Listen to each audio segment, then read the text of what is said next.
Reflexiones Reavivados. Reflexiones basados en nuestro estudio diario del Reavivado por su palabra. Yo soy Elias Gómez. Estamos en el capítulo 13 del Evangelio de Mateo. En este capítulo Jesús comienza a hablar a las personas en parábolas. Y la razón por la que lo hace también está registrado en el versículo 13 que dice, bueno, desde el 12 en realidad, porque dice así: porque el que tiene le será dado y tendrá más, pero el que no tiene, aún lo que tiene le será quitada.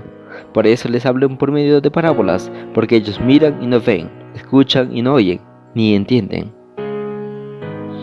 Porque la mente de este pueblo está entorpecida. Han endurecido sus oídos y han cerrado sus ojos para no ver, para no oír con los oídos ni entender con su corazón. En otras palabras, Jesús les habla en parábolas porque la mente del ser humano está entorpecida por el pecado. Jesús les habla en parábolas, nos habla en parábolas para enseñarnos cosas complejas de una manera sencilla, para enseñarnos cosas celestiales en un lenguaje simple y sencillo. Por eso Jesús comienza a hablar en parábolas. Y la primera parábola es la parábola del sembrador.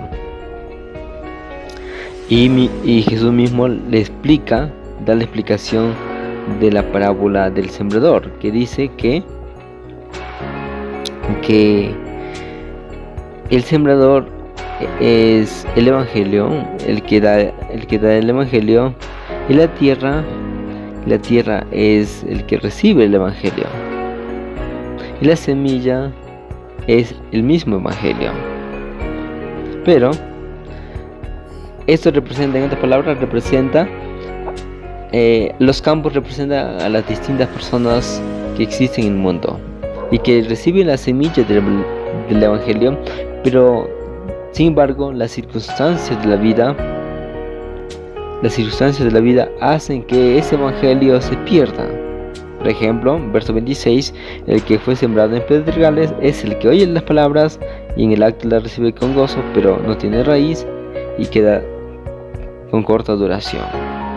Igual, el que fue sembrado entre espinos es el que oye la parábola, pero el afán de este siglo y el engaño de las riquezas ahogan la palabra.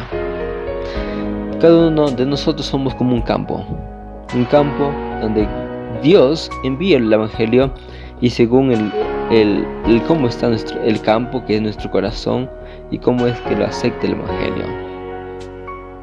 Así es el reino de los cielos. ¿Por qué digo así? Porque Jesús va a comenzar a hablar esta expresión: el reino de los cielos es semejante a un campo donde crecen dos cosas juntas, el trigo y la cizaña. Verso 30, Jesús explica en la parábola donde dice: dejad crecer junto a los unos a los otros hasta la siega. La parábola de la cizaña refleja la vida cristiana. En la vida cristiana va a haber siempre personas buenas y personas malas, tanto dentro y fuera de la iglesia. Y Jesús dice que dejará crecer todos juntos hasta el fin, hasta el momento de la siega, que será su segunda venida con poder y majestad. Así que Dios nos advierte que habrá de todo. Así como hay cristianos buenos, va a haber cristianos malos. Así como que hay buenos líderes, buenos hermanos de iglesia, va a haber también malos hermanos de iglesia que el diablo va a usar para apartarte de la iglesia, para apartarte de las escrituras, para apartarte del camino de Dios. Así que no tengas miedo, avanzar, seguir adelante. Y luego dice que el reino de los cielos es semejante a la mostaza y a la levadura. En ambas parábolas todos tienen algo en común, solamente que es hablado en un lenguaje distinto. Pero ambas tienen algo en común, que ambas crecen.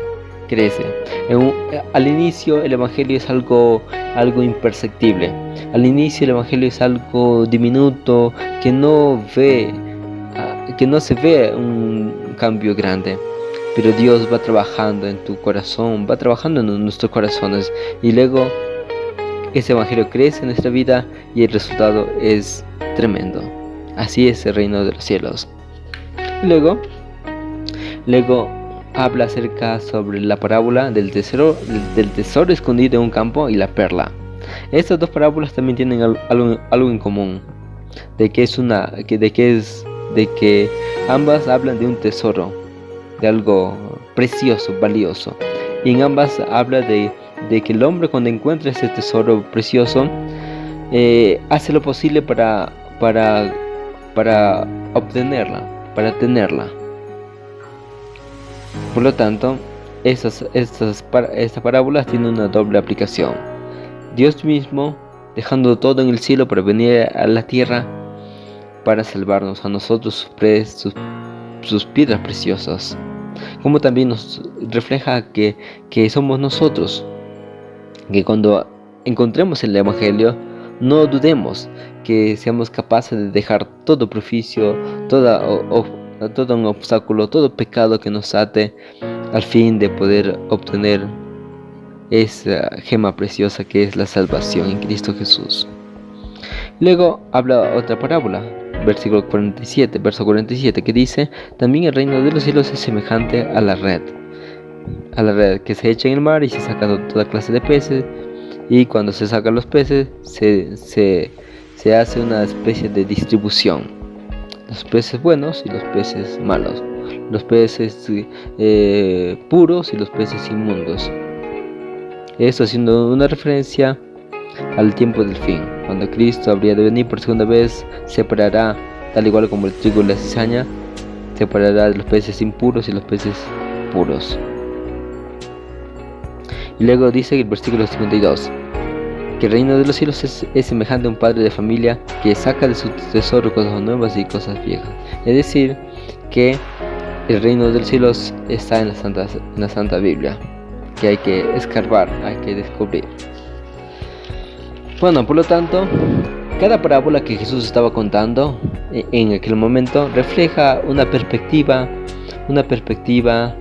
del reino de los cielos, una perspectiva del Evangelio, una perspectiva del plan de salvación. La primera perspectiva habla acerca de que el Evangelio es dado a todos, pero según nuestro corazón, como es nuestro corazón, ese Evangelio es aceptado. Bueno, la otra perspectiva habla acerca de la sociedad, que en la sociedad habrá tanto buenos y malos, pero aún así debemos avanzar. Va a haber buenos médicos y malos médicos, va a haber buenos policías y malos policías, va a haber buenos políticos y malos políticos, va a haber buenos pastores y malos pastores. A medida que se va acercando el tiempo del fin, eso se verá y se verá cada vez más. Y bueno, la otra perspectiva habla acerca del mismo Evangelio, que cuando llega al corazón de la persona, al inicio es pequeño, pero a medida que pasa el tiempo, a medida que Dios va trabajando en nuestra vida, eso se va a crecer, y su crecimiento va a ser tremendo y grande y visible, y va a ser bendición para otras personas.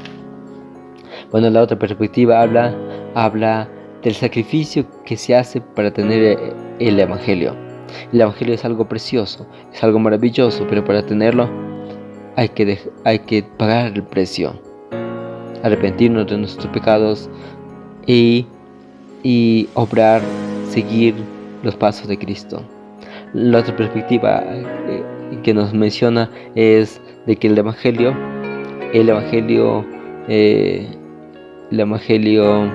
es para todos, ¿no? Dios lanza su red, pero solamente serán salvos los puros, y los impuros serán devueltos, desechados, ¿no?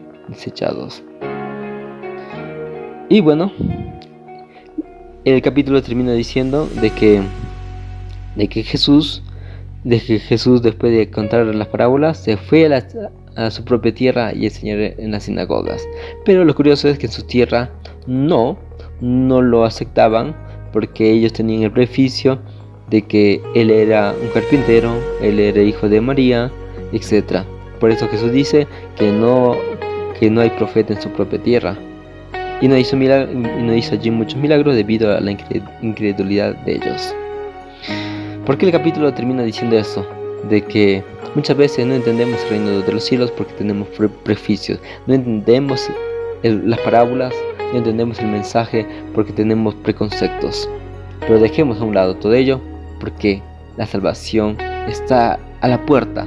No la desaprovechemos, no la dejemos ir. Está ahí en Cristo Jesús. Eso fue Reavivado por su palabra. Un abrazo, que Dios te bendiga, que tenga la paz del cielo. Chao.